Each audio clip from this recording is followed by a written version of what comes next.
Before we get started with the show, here's a quick word from our sponsor, Global Training Center. As trade compliance professionals, you want to make sure that your procedures and documentation are completed as correctly as possible to avoid any delays and possible fines. We provide a range of trade compliance courses that will fit your needs. From in-person or web training to recorded on-demand courses, we can train one or even thousands on your team through your learning platform or on our portal. We can even customize a private session for your team. Go to globaltrainingcenter.com to find out more. Hey folks, this is Andy Shiles, Lalo Solorzano, and we're in for Simply Trade. And I'm telling you, we have got a great discussion in for today. Trump has been in office at the time we're recording this 1 month, and it seems like a year or more. There's been so much going on.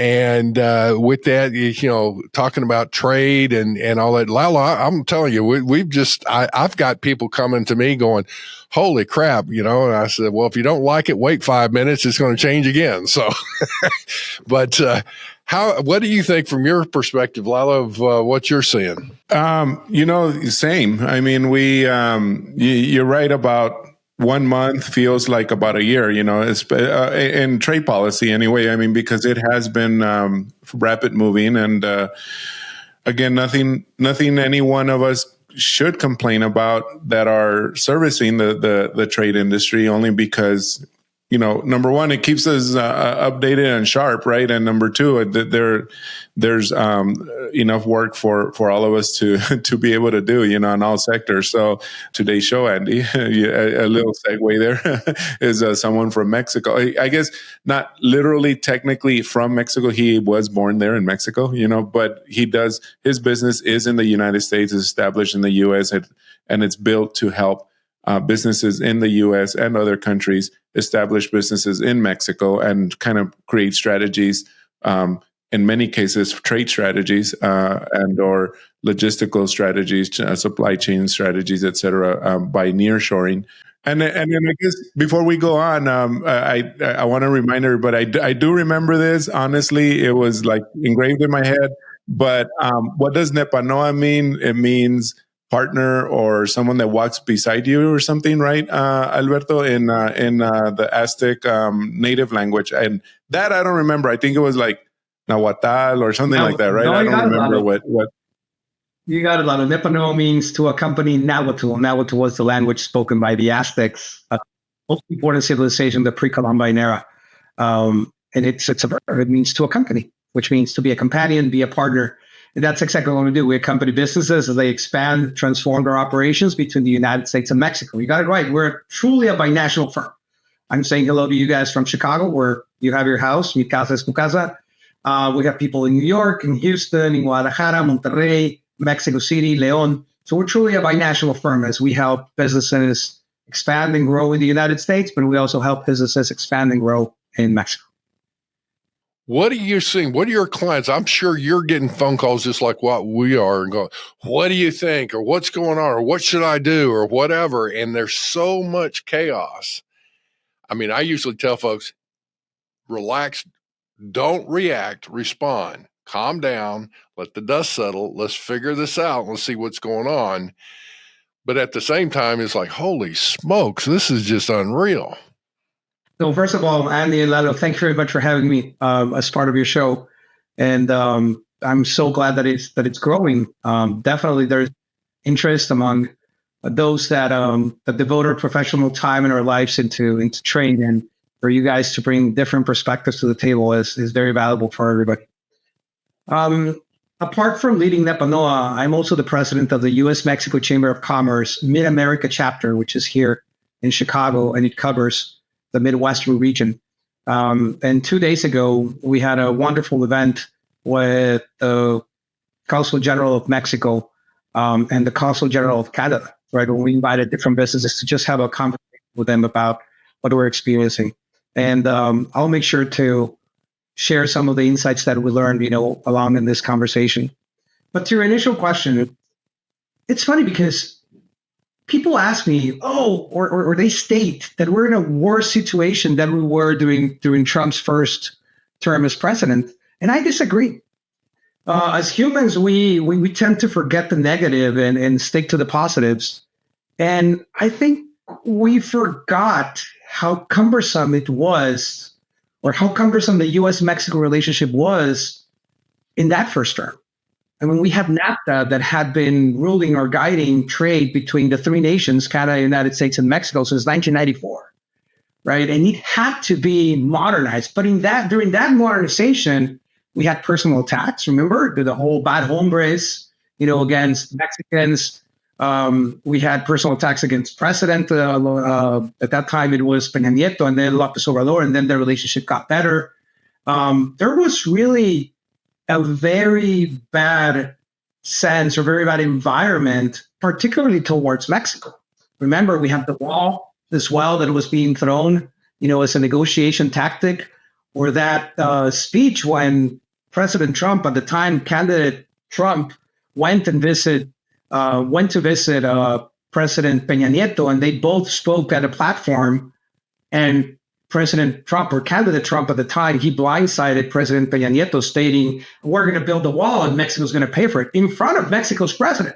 So when we put those things into perspective, really today, what we're experiencing is a modernization, right, of that. Okay, so President Trump, when he campaigned, he told us what he was going to do. He said, hey, I'm going to aim to impose tariffs, even on our partners, Mexico, Canada, China as well. And at the time, which I remember, it was November, I wrote a blog post about it, and it was actually picked up by the Wall Street Journal. It was published in the Wall Street Journal, where I said, this is a negotiation tactic where President Trump is bringing other aspects of the U.S.-Mexico relationship, and as well with Canada, but at the time we were focused only on Mexico, into a commercial negotiation. So in the past, since the early 1990s, because in the late 80s, early 90s, there was a very bad situation between the U.S. and Mexico, where a DEA agent in Mexico was kidnapped and assassinated. Okay, and that really broke the relationship between both countries.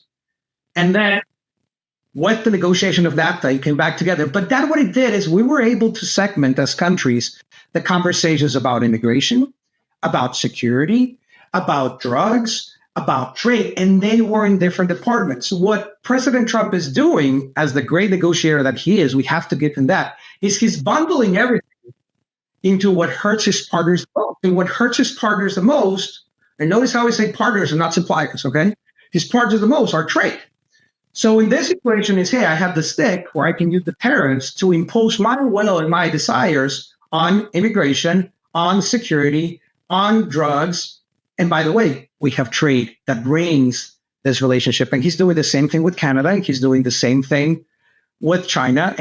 But the other side of this, Alberto, is what I see is with the huge amount of drugs, the cartels, the way they're doing it, and the human trafficking and all that.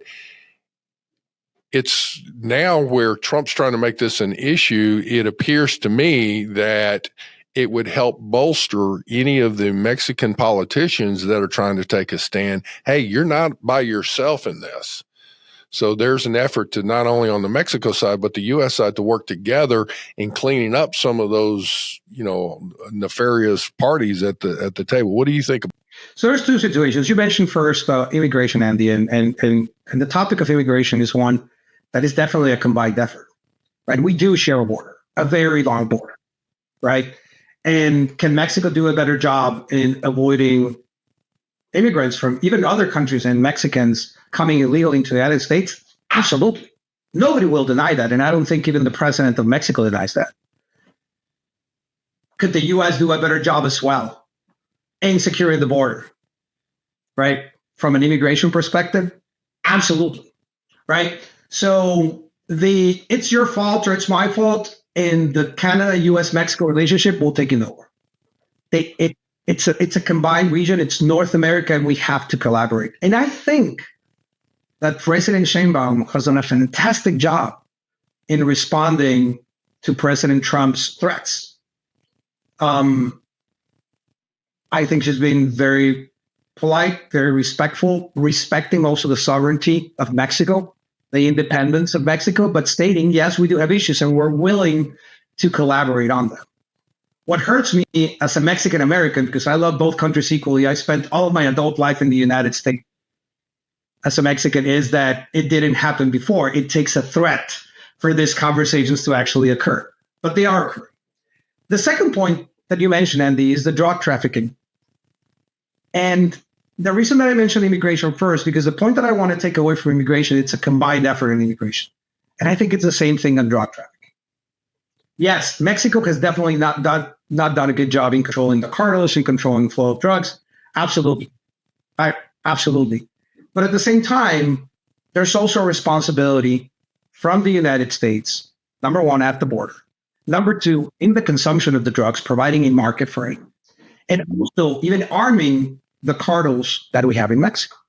So going back to my point of combined responsibility and collaboration, that has to be the approach. And I do believe, Andy and Lalo, that both governments are aiming towards this. The issue that we have with the general public or the people that don't interpret it as us is that they read the news or read a comment and fail to do a double click and understand what's behind. We're going to impose 25% tariffs on every product coming into the United States. Let's do a double click. The U.S. and Mexico trade more than $1 trillion. You're talking about the busiest border in the world. We're talking food, we're talking steel, we're talking plastics, we're talking unfinished goods, finished goods, refrigerated, oil. We're talking all sorts of products.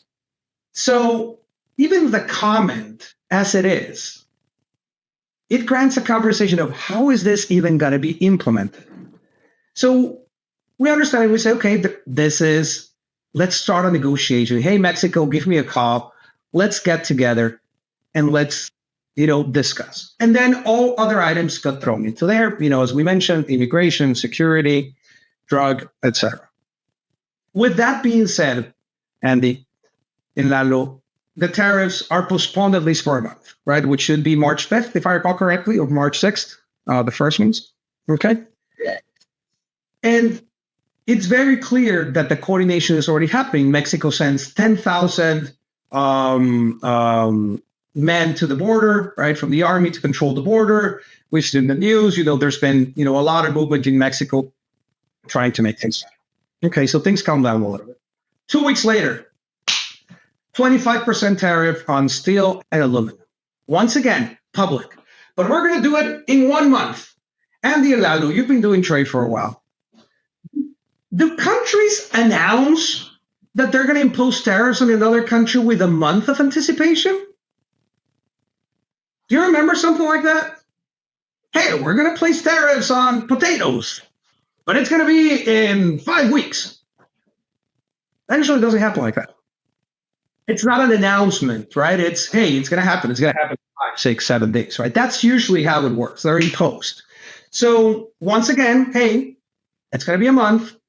There are going to be talks, there are going to be negotiations. My hypothesis is that the steel and aluminum tariffs are more importantly aimed towards deterring Chinese steel aluminum dumping into Canada and into Mexico, and then making its way to the United States, than imposing the tariffs on Canada and Mexico directly. And why do I say this? Because if you read USMCA, the one industry that is tremendously protected in USMCA, it's the auto industry, which includes, of course, steel and aluminum. That's the one industry, guys, right? That is super protected. And by doing this and imposing these tariffs, we can rip USMCA up because it's also written in the agreement that no country can impose unilateral tariffs on the other one.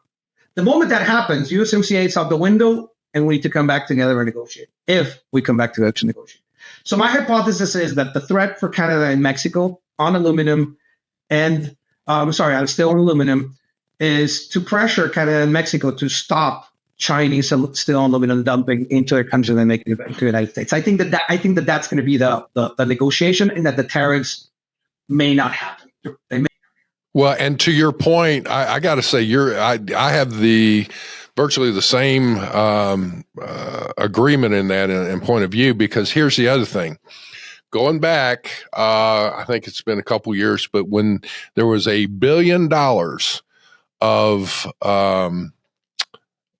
goods seized in a year that was part of the seized for forced labor prevention, the Uyghur forced labor prevention.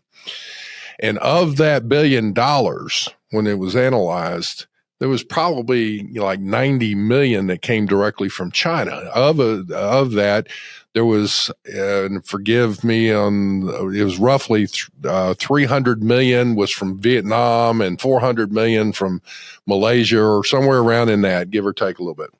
So the point being is that China, and keep in mind, folks, this is one thing. It's not just a U.S.-China issue. China's playing hardball with everybody around the world. And what they're doing is looking to try and circumvent some of the issues on some of the things that maybe the U.S. has put in this particular case, and taking their raw goods or components thereof and sending them out to factories in other countries.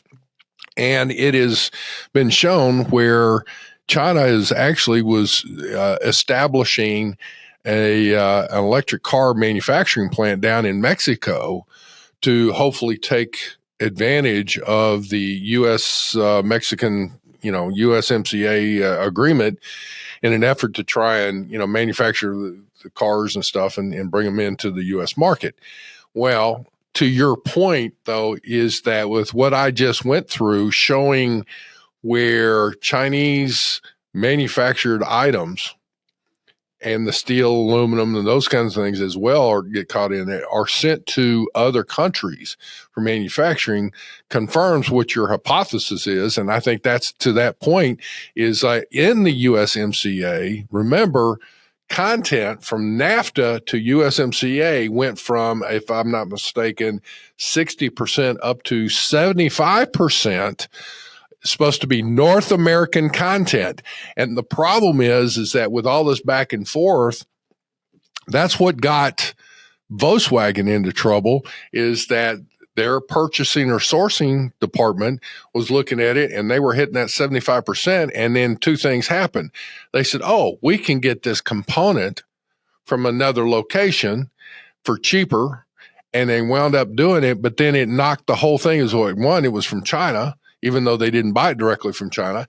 And two, it lowered the content. So now you're talking about the automotive industry being so protected, and Volkswagen got themselves into a deep yogurt and trying to deal with that. So, I have to agree with you, is that if Mexico now looks and tightens up their controls regarding forced labor products, I think that's what would it then enable for then the other side of this. It's negotiations. Hey, we're tightening up over here and we're expecting now some relief over there, kind of thing. And it's a good point. I want to clarify not clarify, but add to your comment. The first one is there's not a single Chinese auto manufacturing plant in Mexico. There's been rumors that they may set up, but today there's plenty of suppliers, especially that have set up over the last 36 months in Mexico. But there's not a manufacturing plant in Mexico. And the second one, which is very important, Lalo and Andy, who's the second best trading partner of Canada? Do you know? The second best? The second. Oh, it'd be Mexico. Second and third, Mexico, but also, you mentioned it. China. Yeah. And who's the second best trading partner of Mexico? Well, China. So if when Mexico and Canada come into a negotiation with the United States because they know they don't have the upper hand, what do you think is their plan B? And how do you think that they can actually negotiate with the United States? By pulling which lever? By accepting investment from which country? By opening the door to which products? To China. And if we follow that path, then we end up getting into national security issues for the United States and for the region as a whole. So believe me, also Canada and Mexico, I don't think they want to open that lever. They don't want to open that door. They don't not want to pull that lever, but it's there, right? So both Canada and Mexico have to be very, very, very careful in these negotiations as to how they handle their relationship with China. Because it is their plan B. it is the toughest card that they can pull at the that they can bring to the negotiation table. And at the end, if we read, if we listen, and if we read and if we do double clicks, we do understand that what the United States is doing is trying to bring Mexico and Canada to a specific level, right? While blocking or securing the region for the region, North America. With that being said, there's sovereignty issues, there's independent issues, there's politics, etc., that both of the countries have to respect and have to make sure that the United States respects as well. That brings me to my third point. What have we been doing with our clients? And I'm very proud to say this. Our clients are so smart in that our projects of investment and expansion in Mexico have continued. And the reason that they have continued, Andy and Lalo, is because number one, all of our clients do business in China. So they understand what we're talking about. They say, okay, well, the relationship with Mexico and Canada is not the best. You want to know what's worse? The relationship with China. And the tariffs that I'm getting with China and the way that I'm operating in China.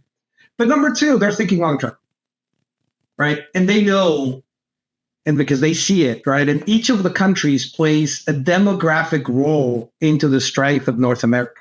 We will often think about the geographic role and the geographic potential, but if we think of the demographics, right, of the people that we have, how they're educated, the assets, how we're bringing them to the table, then you understand that North America as a region is very, very strong. And I think the companies that are working with us do understand that. With that being said, every project that we do, every expansion project that we do for companies into Mexico, part of our initial analysis is, what are we going to be doing in Mexico? What are we going to be manufacturing in Mexico? And we draw the supply chain, understanding how it looks today and how it will look in the future. Literally, we get to the point of every part, where is it being sourced from? And we do an analysis stating, hey, number one, is this part of USMCA, right? And also, are there any suppliers in the US, Canada, and Mexico that can replace what we have in Asia? Are there any treaties that Mexico has with the countries that you're doing business in Europe, Asia, et cetera? So we do that analysis to ensure that Mexico is the best option today and also going forward. And very happy to say that, we've been busy, just like you, Andy, just like you, Lalo, but not only discussing the politics of things, but actually executing and ensuring that our clients stay in business, and not only for now, but for many years to come. Let me ask this question real quick. In that, Alberto, I recently had Mr. Allen, or we had Mr. Alan Burson, who was former commissioner of CBP, on our show, and I'm not gonna claim that this is my idea or thought, because this came straight from him, and I really liked what he said, and I just kind of want to get your opinion or your thoughts on this. He said something to the effect, and I'm going to try not to butcher it too much, but something to the effect that what is going on, and you mentioned it a little bit here on your current statement, what you just said, and then previously also earlier in the show, but and Andy has too, in the sense that we have an opportunity here, and by we I mean Mexico and Canada, but let's concentrate on Mexico. They have an opportunity to maybe kind of change the narrative, or kind of shift the narrative, in the sense that, okay, well, the biggest problem, obviously, that we're trying to address here in the U.S. from what Trump is suggesting, is to lower illegal immigration and, of course, drugs, right? I mean, those are the main focus there. And but Mr. Burson said, why not use this and go, think outside the box? Let's meet those requirements. Let's go ahead and do that. Let's go ahead. I mean, Mexico, go ahead and address that. Let's see what collaboratively we can come up with to address that. But what he said is, let's go beyond that. Let's do something that is actually beneficial and productive for trade, and obviously he comes from trade, and we are talking about trade here, mostly on our show and everything. But he said, why not implement ideas or processes that will not only maybe even indirectly address the drug or the immigration problem, but more importantly, the trade aspects. For example, he said, why don't we come up with, or why don't we start establishing, Mexico start suggesting ideas on how to do like a pre-clearance, start clearing items, start classifying them correctly. Not that they don't classify them correctly, but start screening. So, what other ideas or thoughts do you feel? What do you think about that? What do you feel? Or, I thought that was brilliant because, yeah, it's true. Okay, Trump, we'll call your threat. We're going to meet them and everything. But hey, let's do this. For many years, we've had to improve this. I don't know. I hope you understand where I'm going with that. So I do get where you're going. So first of all, the team at CBP is tremendously helpful. So for any of your listeners that do international trade, particularly between U.S. and Mexico, and have not gone to the CBP website in search for answers and speaking to someone, they are very, very helpful, right? For each and every one of the projects that we do, we always connect with CBP and we confirm our findings just to make sure that we have their approval. So please, do that. Even now, within all this changes, they will provide some guidance. And second of all, Lalo, I think Mexico is doing that. We need to remember that President Sheinbaum took office in October, right? We're also on her fifth month. I'm sorry, we're in February, fifth month, right? And President Trump has been in office for 6 weeks. And in Canada, we're about to have elections for the prime minister, right? So the three countries are experiencing change. In U.S. and in Mexico, it happens every 12 years. In Canada, it's not as established, right? With that being said, Lalo and Andy, I don't know if you have seen Plan Mexico, but also for your audience, if you can Google it, Plan Mexico by President Sheinbaum. So what President Sheinbaum did is she created a committee of advisors, right, from many different industries, from business people in Mexico, from many different industries, and they came up with Plan Mexico, which is a very aggressive plan to boost Mexico's economy. A little bit of context: Mexico today is the 12th economy in the world. Plan Mexico states that it's going to be among the top 10 economies in the world by 2030, so in 5 years. Okay, that Plan Mexico, Lalo, talks, of course, about employment. Talks about raising wages. Talks about exporting more, partnerships, global partnerships. It talks about the oil industry and how Mexico is going to partner with different companies to get the best out of it. But it also mentions trade. And in trade, number one, it presents IMEX 2.0. So for your listeners that do not know what IMEX is a program for companies to establish in Mexico, obtain the IMEX certification, which today it may be, some people will say 4 months. We haven't never gotten an IMEX in 4 months for our clients. We get it between 6 to 8. I really don't believe those that say 4 months, but that's another story. Where what you do is that everything that comes into your plant, your facility in Mexico is transformed, and then it goes back into the United States. Right? By getting the IMEX and VAT certification, you do not pay VAT on your imports or exports, right? They do, of course, no tariffs, right? But you have to be certified on it. It's a complex process today, and it's not only a complex process to obtain it, but it's a complex process to actually remain in compliance. We help companies do that, right? That's why we know and obtain the VAT that you have paid, especially at the beginning, etc. Well, they presented IMEX 2.0 that aims to facilitate that, and this will, of course, boost investment in Mexico for companies to come in and register as IMEX.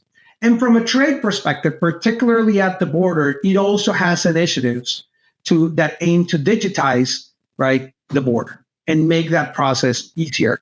Now, once again, that requires deep collaboration between Mexico and the United States, particularly the CBP, because for the last 10 years, we have heard of investments in Laredo. Now there's Puerto Verde being built, in Eagle Pass, and in Piedras Negras.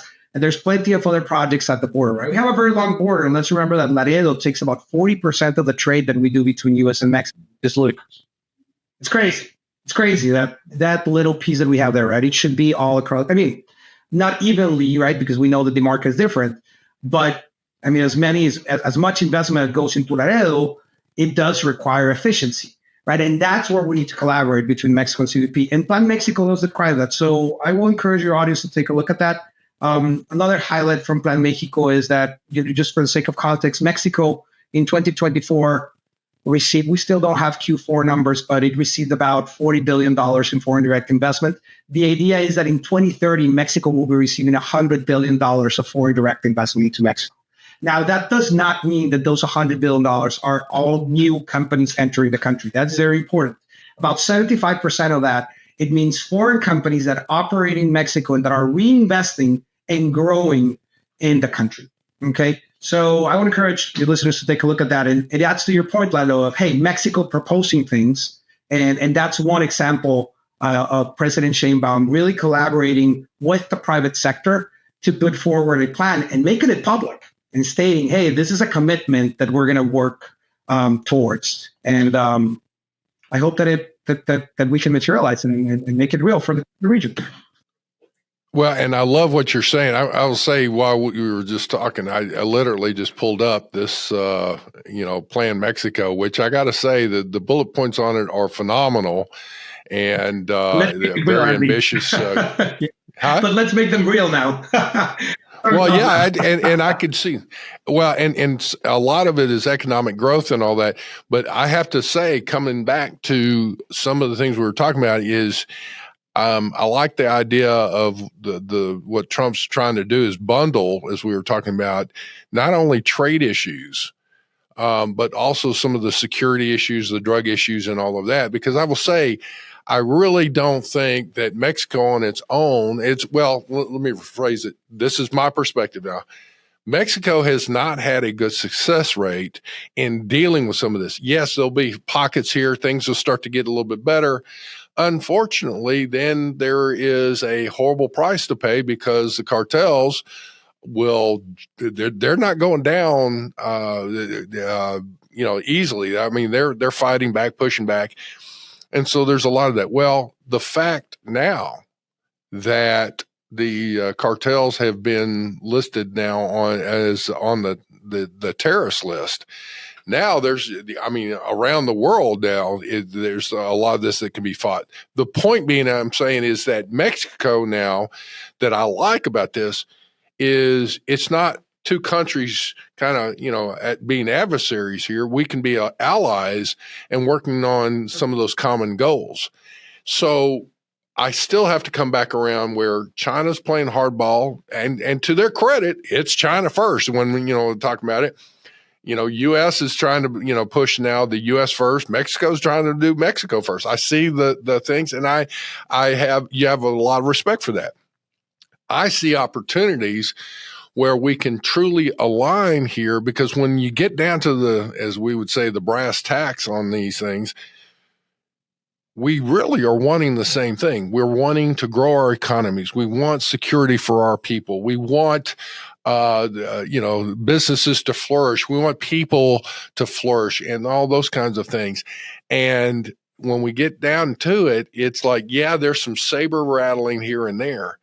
But quite frankly, I got to say, Canada, U.S., and Mexico, if we truly are believing in these values that are being put forth out there, quite frankly, we need to join forces to literally go and fight and push back on China.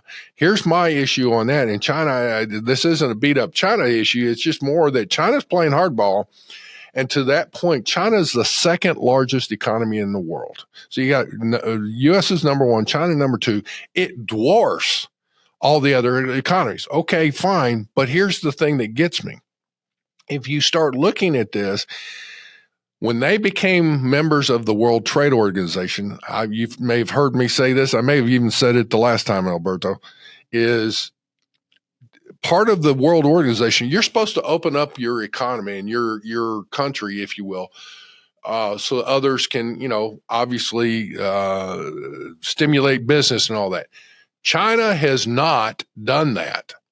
And as such, we keep going, oh, yeah, we want China, we want this, and we want the cheap imports here and there, we want all these other things. And quite frankly, it's like, well, look, I want inexpensive imports just like anybody else, but not at the sacrifice of U.S. exports. And I would have to say the same, I'm sure, is in Mexico. Don't give up the opportunities for China's strong arm and some things, whatever, at the sacrifice of being able to do some other things here in Mexico. So all said and done, I love what you're saying, and I'm hoping that out of all these things going on, we can truly come together on many fronts to promote our values. And I agree with the part about working together and promote the value. I mean, you're talking to someone that has bet his whole career on the future of North America as a region. And that's why I started Nepanoa. That's one of the reasons why I started Nepanoa, because I saw it, similar to you, that you've done work internationally before. And I saw the writing on the wall. I was like, we have to work together. With that being said, I mean, also Mexico, it also kind of has hinted at being on U.S. side, and more than a hint, it's really actions, right? So, for example, the tariffs that Mexico placed on textile imports coming into the country are no minor thing, right? That's an important move, stating to the world and to the United States, hey, we're on your side, we're going to work together in this. You mentioned the United States classifying the cartels as terrorist organizations. And the initial reaction, from the Mexican government is, of course, it's don't do that. Why? Because the moment you do that, that gives you permission, or the United States thinks it has permission to go in and attack and use drones and this and that. Now, the President Sheinbaum immediately came out and said, and she has discussed it with President Trump, stating, hey, we're going to collaborate and we're going to continue to work together. I'll give you an example. This week, there were U.S. drones flying in Mexico. The Mexican president speaks every morning. Remember, she speaks every morning. So it's not like you get a press secretary. You get the president speaking every morning. She says whatever she wants. That's another story, right? I mean, she'll take the conversation. But she came out and stated that operation was in collaboration. Said, hey, that's in collaboration with the United States. So press, hold your holsters there. Now, where I was going with that comment, Andy and Lalo, is think about the implementation and the implications that classifying cartels as terrorist organization has on businesses. Think about that. If we take this verbatim and the United States, because I mean, they have classified, it's already been ratified, but the point is, if we want to implement it, that means that every U.S. company with operations in Mexico must certify that, number one, they're not doing business with cartels, that number two, they're not benefiting cartels, that all of their employees are no members of cartels or have any relationship with them. So I'm just thinking of it from a business perspective. And if there's any entrepreneurial folks out there, right, that are listening to this, that I'm sure there are, the opportunities there are going to be, tremendous, right? Because when you look at the Fortune 1000 and realize that 75% of those operate in Mexico, well, that's going to be a big task. And just from an implementation perspective, the impacts that it's going to have in business, and that's just one of them, right? We can go into certifying exports. It really goes into things. It's a massive effort to ensure that we're in compliance with that. Alberto, I mean, all this is amazing, and unfortunately, we're running out of time. So I don't know if we should probably do a final wrap up. Anything that you might want to say or wrap up with, only because in the interest of time. And just like last time, we told you we need to have you on the show. Same thing here. We'll bring you back. So anything else going on interesting, or something you might want to wrap up with and summarize? Oh, Laliando. Lali, sorry. Lali. You mentioned them both. That's Lali awesome. and Ando. Yeah, where are you? So see, Andy, I got you back for there you go. Nepanoa. That's awesome. There you go. I'm going to post it like that on my social media. I was with Lali and Ando. There we go.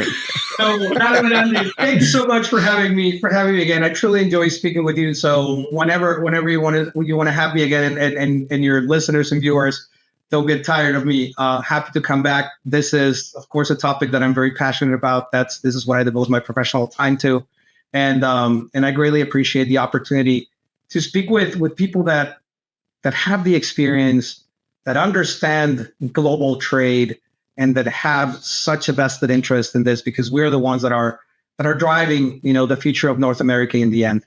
And the final message is, we need to think of the collaboration of Canada, United States, and Mexico as the future of the region. It's clear we have the assets, we have the people, we have to continue collaborating, and on every item, not only on trade, but we need to see the region as one, And we're going to be, we are, I think, the most powerful region already in the world, but continue being that dominant force of good for the world. So thank you very much, gentlemen. Appreciate it. Well, it's just, as always, it's such a pleasure. And we have a great time talking. We probably need to kind of look at a couple of weeks down the road here, Lalo, with getting Alberto back on, because there's going to be so many different things going on. All right, what's the latest? Where are we at? But really, thank you, folks. Your listenership means a whole lot to us. I can even talk here. With that, have a great day. Thank you very much for joining us. Simply Trade is brought to you by the generous contributions of Global Training Center. You can follow the show and GTC on LinkedIn or Twitter and other social networks. Make sure you check out the show notes in the description for a full rundown of today's show with all the important links. Also, make sure that you share this with a friend and subscribe on your favorite streaming platform. We really like hearing from you. If you enjoyed the show, make sure to rate and review wherever you listen to this podcast. If you or someone you know would like to be a guest on the show or would like to sponsor Simply Trade or suggest any topic you would like for us to discuss, please contact us via email at simplytrade@globaltrainingcenter.com, or you can DM us on Twitter at simplytradepod. Thank you again for the privilege of your time. Happy trading. Simply Trade is not a law firm or an advisor. The topics and discussions conducted by Simply Trade hosts and guests should not be considered and is not intended to substitute legal advice. You should seek appropriate counsel for your own situations. These conversations and information are directed towards listeners in the United States for informational, educational, and entertainment purposes only and should not be substituted for legal advice. No listener or viewer of this podcast should act or refrain from acting on the basis of information on this podcast without first seeking legal advice from counsel. Information on this podcast may not be up to date depending on the time of publishing and the time of viewership. The content of this posting is provided as is. No representations are made that the content is error-free. The views expressed in or through this podcast are those of the individual speakers, not those of their respective employers or Global Training Center as a whole. All liability with respect to actions taken or not taken based on the contents of this podcast are hereby expressly disclaimed.